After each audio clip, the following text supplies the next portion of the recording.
Hi Bes! Welcome back on our day 2! At dahil DIY nga yung travel namin na to sa Korea, sinimulan na namin maglakad at i-explore ang mass transportation dito sa Korea. Ito nga pala yung isa sa mga nagustuhan namin kapag malamig yung country na pinupuntahan namin. Hindi nagbubusit yung mga kids. Hindi rin sila nagpapakarga at nag-aayang umuwi agad. Alam ko na nakaka-relate din dito yung mga traveling parents kagaya namin with kids. Pero para sa amin, maiksi lang naman ng buhay kaya gusto namin i-enjoy ang mga travel namin with kids. At dito nga ay niloload na namin yung mga cards. Yung card nga na gamit namin dito ay yung Discovery Soul Pass card din na nabili namin sa Klook. Pwede rin kasi siyang i-load at gamitin pambayad sa mga train at bus stations. Kaya hindi na rin kami bumili ng separate T-Money card. First time nga din pala namin sumakay ng train ngayon dito sa Korea. Kaya naman kinakabahan kami baka maligaw kami. Pero inisip na lang namin na okay lang yun. At minsan part talaga ng pagtatravel na minsan naliligaw. Ang ganda talaga ng mass transportation dito. Maraming trains at buses every minute yung dumadaan. Sana balang araw maging ganito rin sa Pilipinas. Yung tipong hindi ka naka-private car daily pero nakakapunta tayo sa work or sa places natin na gustong puntahan comfortably. At after few minutes nga ay nakarating na kami dito sa COEX Mall at nag-group picture muna kami ulit. At eto pa nga at nakapag-TikTok pa sila may mami niya at tita niya. Dinala pa sa Korea ang pagiging TikTokeris nila. Eto naman si Basti, gusto daw niya siya yung magpipicture sa amin. Pero pag siya ayaw niya nagpapapicture. Kaya nga may mga pictures kami dito na nakasmile kami lahat pero siya nakawaki. At eto, nandito na kami sa COEX Starfield Library na sumikat dahil napapanood siya lagi sa Netflix. O yung mga K-drama fans dyan, for sure familiar sa inyo tong place na to. Eto na yung pinakamalaking library na nakita ko sa buong buhay ko. At saka kasi hindi naman talaga ako mahilig pumasok ng library Tapos ganito lagi yung scenario na makikita nyo dito. Aakyat si ate sa second floor, tapos pipicturan ng candid at iba't iba pang angle. Tapos bababa ulit using the escalator, tapos picture na naman. Tapos pag hindi na satisfy, ayun, uulitin na naman. Meron nga rin palang Starbucks dito sa mismong loob ng library. Sunod naman namin pinuntahan na yung COEX Aquarium. Kasama nga rin pala yung ticket dito sa Discovery Soul Pass. Nag-rent nga din pala kami ng locker para hindi na namin bit yung mga gamit na dala namin. At sa bungad pa nga lang ay talagang makikita mo na enjoy na agad yung mga bata. Excited sila dito kasi nasa Pilipinas pa lang kami, pinapanood na nila sa YouTube. At eto pa nga yung si Baste, gustong sipain yung soccer ball na gawa sa Lego. Naku Baste, baka pagbayarin tayo dyan. Meron part dito na interactive siya, katulad nito, lalagay mo yung kamay mo dito, tapos kakainin ng isda yung mga dead skin. Kinakain nila? Yung kasi ba? Ang daming fish, sharks, penguins, at marami pang sea creatures. 6 na oras rin pala kami nagstay dito pero parang hindi nila ramdam yung pagod kasi super enjoy talaga sila. Color white. Grand pa na siya. I was going there and then they popped up.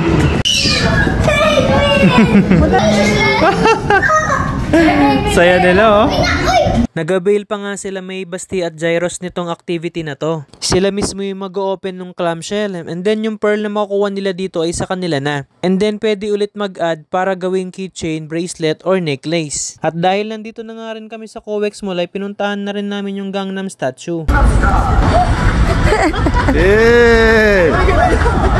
At after nga namin sumayaw ng Gangnam Style ay pumunta na kami ng Namsan Tower. Medyo mahaba rin yung biyahe niya from COEX Mall papunta sa Namsan Tower. Sa ginawa naming itinerary, dapat day 1 to Namsan Tower. Pero dahil medyo nakaramdam na kami ng pagod dahil galing kami sa mahabang biyahe, nag-decide kami na isingit na lang namin siya sa day 2. At dahil mataas yung area ng Namsan Tower, ang lamig mga bes. At syempre kasama na rin to sa Discovery Soul Plus na bili namin sa Klook. Kaya tama nga yung mga reviews na nabasa namin sa Klook. Sulit na sulit talaga itong Discovery Soul Pass.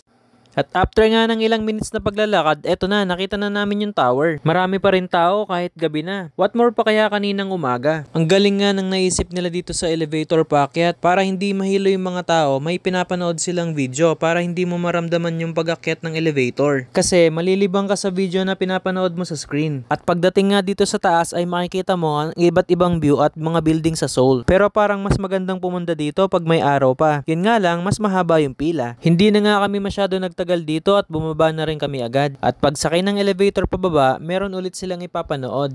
para hindi ulit maramdaman yung pagbaba ng elevator. Medyo mataas din kasi yung inakyat ng elevator eh. At sa baba ng Namsan Tower, dito nga rin pala located yung Love Lux. O diba, sobrang dami yung mga nag-Love Lux dito. Nisip ko nga, sa sobrang dami nito, ilan na kaya yung naghiwalay dito? Joke lang! At eto nga, naglagay na rin kami ng samin at nilagay namin yung mga pangalan namin sa lock. Sa mga oras nga nito ay sobrang lamig na tapos sumahangin pa. Kaya nagaya na rin kami umuwi. Kaya sumakay na kami ng bus pabalik near our hotel. Pero bago nga kami tuluyang umuwi ay nagpunta muna kami sa Myeongdong para mag food trip. At eto ang ilan sa mga na-try namin. Teriyaki. Sis. So ayan tinira ni Kuya. How much? 20,000. Wow, bumili!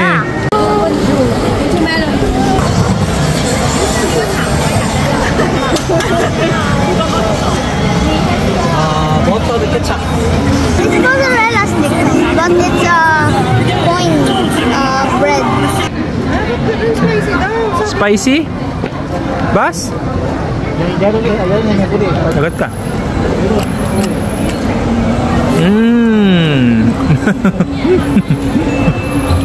This one.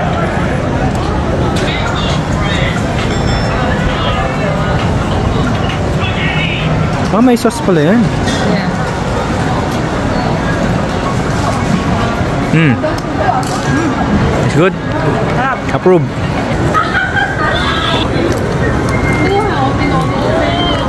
Taste test. Ano yan? Sarap? Ano ba yan?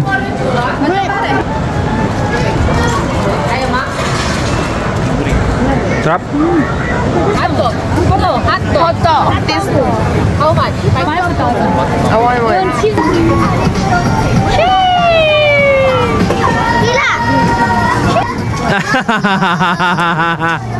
At meron pa nga kaming nakita na parang nagsushooting dito sa Myeongdong. Tapos ayun, masasarap naman daw yung food, sabi ng mga kids. And then ayun, nagaya na silang umuwi. Hanggang dun lang muna. See you ulit on our day 3.